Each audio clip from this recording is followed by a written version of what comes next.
sir ఇప్పుడు బండి మీద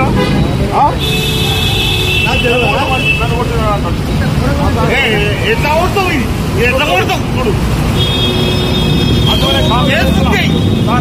కేసు బుక్ చేయి నేను పోలీసునే నువ్వు కేసు బుక్ చేయి ఎట్లా కొడతావు కదా ఇది ఇది కాదా ఎస్ఐ కంట్రోల్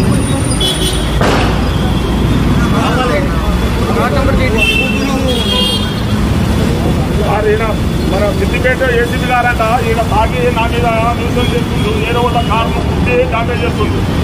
అదే బాగుందండి మన డిపార్ట్మెంట్ మీరు డిపార్ట్మెంట్ సామాన్య పబ్లిక్కే ఇచ్చేస్తున్నాం డిపార్ట్మెంట్ సామాన్య పబ్లిక్ ఎందుకు ఇది ఎందుకు